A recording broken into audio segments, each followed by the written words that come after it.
춘풍주상. 우리가 주님 앞에서 우리 자신을 살펴볼 때 그런 모습이 되어야 되는 거예요. So when we look into ourselves, 나 자신에 대해서는 가을서리처럼 추상처럼 냉혹하게 대해야 되지만 we have to be very strict of ourselves.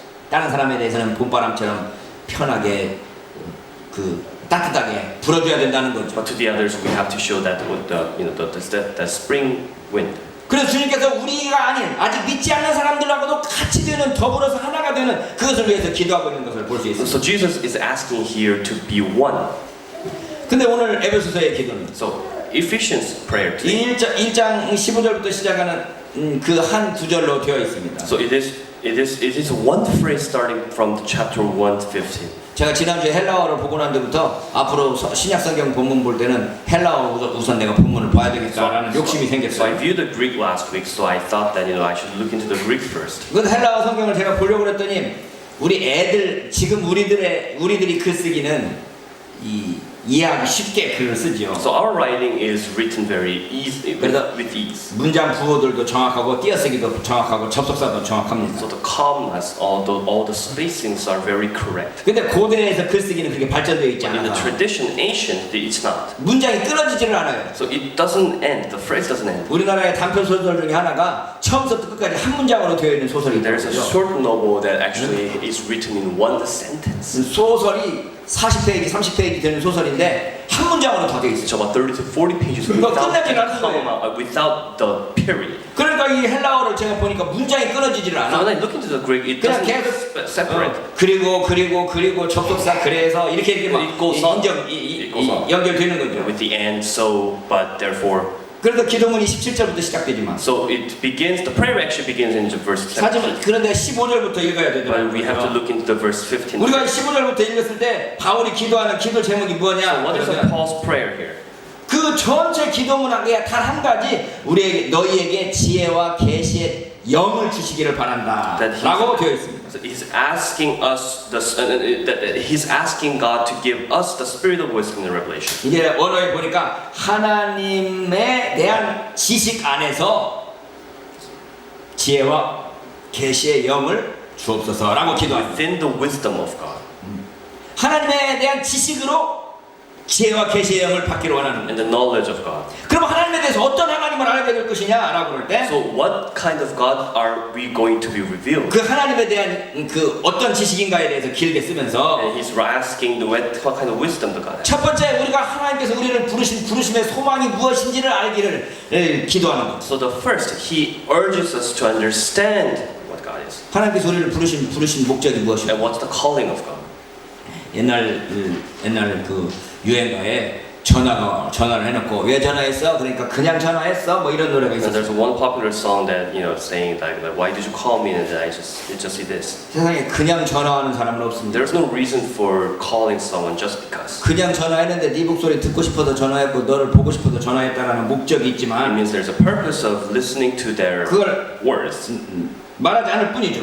Just doesn't state it. 하나님께서 우리를 부르셨을 때 그냥 한번 불러봤어 이렇게 말하지 않습니다. So Jesus doesn't say to us, or God doesn't call us with saying just because. 이 하나님께서 우리를 부르신 것은 무언가 일을 맡기기 위해서 So 부르시고 when He calls, He has works to be assigned to us. 뭔가 그 일을 맡기시려고 보내시려고 우리를 부르시기 And to 때문에 assign us with that. 하나님께서 우리를 부르시는 소망이 무엇인가를 안다는 것은 무슨 말인가 하면 하나님께서 나를 부르셔서 무슨 일을 시키려고 하시는가를 알게 되기를 바란다는 거죠. So the purpose of His calling, and for us, it is to understand what the calling is. 여러분 요즘에 제 주위에 보니까 대통령이 불러주기를 기다리는 사람들이 많이 So 있더라고요. around me, there are many people who's expecting that president is going to call them. 나도 불러주기를 기다리고 있는데 안 불러줘서 I'm hoping that my president also calls me, but 나 좀 불러달라고 어제 길게 편지 좀 so 썼어요. actually I wrote a long letter yesterday asking for that. 아들한테 보여줬더니 못했네. 그처럼 아빠의 글 중에서 그만큼 공손하고 겸손하게 쓴 글이 없는 것 And 같네. I've shown to my son, and my son said that that is the most polite letter that I've ever seen. From him. 대통령이 부르는 거에 대한 그 영광이라고 생각을 하는 It's 거죠. an honor to be called by the president. 그럴 때는 어떤 사람은 망한 야당에서라도 자기를 불러주기를 바라는 사람도 있더라고요. Someone also is asking for that, the opposite party to 그 come. 뭐랄까요, 그 야당이 망했지만 그걸 그쪽에 가서 살리면 자기의 영광이 회복될 수 있을 거라고 생각하는 So that 거예요. minority party. So if someone is asking them to be called, it means that they may be glorified in that. 대통령이 불러주는 것을 영광으로 알고 야당이 불러주는 것도 영광으로 한다면 하나님께서 우리를 불러주셨다는 것이 얼마나 큰 영광이겠습니까? So if we consider being called by the politicians is an honor, then how about with God? 두 번째는 하나님의 유업의 영광의 풍성함이 어떤지를 알기를 위해서 기도하고 있습니다. Now, second, he is also asking that the riches of his glory is inheritance in a sense. 하나님께서 우리에게 기업을 주셨어요. So he has given us that. 어떤 때는 이걸 상속이라고도 표현하고 유산이라고도 표현하고 뭐 이런 여러 단위로 표현할 수 있는 거죠. We sometimes call it heritage, inheritance. 그런 것들을 하나님께서 우리가 주셨는데 그게 얼마나 크고 풍성한 것인지를 알기를 바란다. That we want to know that richness of that. 바울은 로마서에서 뭐라고 말하는가? 우리가 지금 당하는 고난은 그 영광하고 비교할 때 아무것도 아니라고 말하고 있습니다. So Paul says the things that we receive,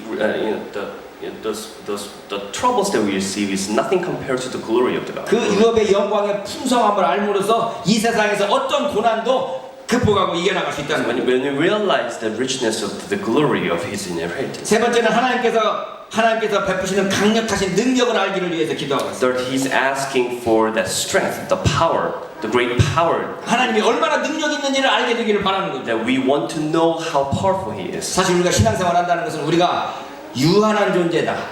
Now, when we live a faithful life, it means that we're understanding ourselves as a finite. 피조물성이라고 하죠. 피조물성. It's a finite beings. 우리는 무언가에 의존하면서 살 수밖에 없어요. That we have to rely on something. 그래도 하나님은 자존해 계시는 스스로 계시는 분이니까. But God is independent of Himself. 그 하나님 앞에서 우리가 얼마나 겸손할 수밖에 없다는 것을 기억할 수 So 있어요. in front of God, we have to be humble. 그래서 바울이 고린도전서에서 그렇게 말합니다. So 1 Corinthians, Paul says, 하나님의 미련한 것이 사람보다 지혜 있고 for the foolishness of God is wiser than men's wisdom. 하나님의 약한 것이 사람보다 강하다. And the weakness of God is stronger than men's strength. 여러분 우리가 아무리 지혜롭다 하더라도 하나님보다는 지혜로울 수 So we 없습니다. say we can call ourselves that being the wisest. but 우리가 아무리 강하다 할지라도 하나님보다 강할 수 없습니다. we cannot be as powerful as God is. 그러니 우리가 하나님 앞에서 자랑할 수가 없는 So 거죠. we cannot boast of ourselves. 제가 욥기를 읽으면서 은혜 받았던 말씀이 이 So 말씀이에요. the verse that was impressed to me is the most from the Job. 네가 의로운들 전능자에게 무슨 기쁨이 있겠으며 Can a man be of benefit to God? 네가 행위가 온전한들 그에게 무슨 이익이 있겠느냐? What pleasure would it give the Almighty if you were righteous? 네가 죄를 범한들 하나님께 무슨 영향이 있겠으며 And if you sin, how does that affect him? 네 죄악에 관영한들 하나님께 무슨 관계가 있겠냐? 네 죄가 관영한들 어떻다? 우리 죄가 관영한들 하나님께 무슨 관련이 있겠냐는 거죠. Oh, so if your sins are many, what does that do to him? 우리가 하나님께 드릴 수 있는 것은 하나님께서 받아주시니까 감사하는 거지. So it is then when we give something to God, that happens is because God appreciates it. 우리가 자랑할 것은 아무것도 없는 But 거죠. there's nothing to boast about.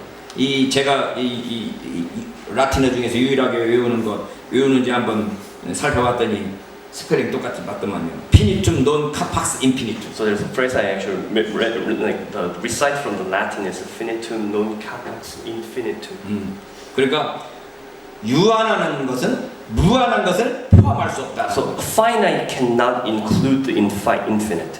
여러분 우리 옛날에 이현주 목사님 오셔가지고 퀴즈 내셨었나? So there's the pastor Hyunju Lee came here. 동생은 형네 집에 얼마든지 들어갔다 나왔다 할 수 있는데 형은 동생 집에 절대 갈 수 없는 거. So what is it? What is it that the younger brother can come into the older brother, but the older brother can come into the younger brother? 이게 뭡니까? What is it? 기억나세요? 동생은 형 집에 얼마든지 드나들 수 있는데 형은 동생 집에 절대 갈 수가 없어. So younger brother can always visit the older brother. 정답은 그릇이죠. It's a plate. 그릇은 작은 동생은 큰 집에 얼마든지 들어갈 수 있지. So the small plate can always go in, 큰 것은 작은 그릇에 들어갈 수가 없으니까. but not the either way. 유한이 무한을 이렇게 포함할 수는 없는 거예요. So finite cannot include. 그러니까 우리가 하나님을 안다고 해도 그것은 이 조개 껍질로 바닷물 퍼는 거랑 똑같은 거라. So when we say that we know God, it is like we're using the shell to actually pull up 그러니 every 우리는 seawater. 하나님 앞에서 겸손할 수밖에 없습니다. So in front of God, we can only be humble. 그 강력하신 능력이 어떤 일을 하였습니까? That almighty thing can. 이어지는 다음 구절들은 그 능력이 어떤 일을 한 것을 그리스도께 대해서, 세상에 대해서, 교회에 대해서 설명하고 The 있습니다. verses after is explaining what He has done with that power to Jesus and also to people. 그 하나님의 모든 능력이 그리스도 안에서 교회에게 주어졌다고 말하고 That in 있습니다. Christ that power has given to the church. 우리가 그리스도의 몸으로서 That we are part of the body. 그리스도 안에 모든 만물이 충만하게 거하니까 That because His fullness it has come into us. 그게 바로 교회라고 설명하고 That is the church that He resides with us. 이 구절에 대해서 현대 신학에서 우리가 전혀 생각하지 못하게 해석하는 것들이 있는데 So the modern theology actually describe this differently. 그걸 제가 설명할 수 있을 정도로 제가 아직 소화되지 I 못해요. haven't come into the degree of 우리가 이해하는 대로 이해를 하자면 교회가 그리스도의 몸으로서 세상의 모든 것들을 다 충만하게 소유하고 있다고 표현하고 있는 겁니다. But that Christ has embodied that it is able to include all that church and the people into it. 여러분, 바울이 에베소서에서 기도하고 있는 첫 번째 기도의 유일한 제목이 무엇입니까? So what's the first thing that Paul says in his prayer? 여러분과 제가 알게 하기를 위해서 기도합니다. That he asks us to know. 여러분, 우리가 우리 자신에 대해서 모를 때가 너무 많아요. There are many times when we do not realize who we are and what we are, 하나님에 대해서 모를 때가 너무 많아요. and even to God. 여러분, 우리가 아는 것처럼 초대교회 대부분의 성도들은 노예 출신들입니다. So most of the church, the beginning of the early churches, those are all these 하층민들이에요. the low grades. 오늘날로 말하면 소위 교육받지 못한 사람들입니다. So to the modern day, it's almost like those who haven't been educated. 그 에베소서를 받고 있는 그 수신자들의 교육 수준하고 오늘날 저와 여러분들의 교육 수준 중에서 어떤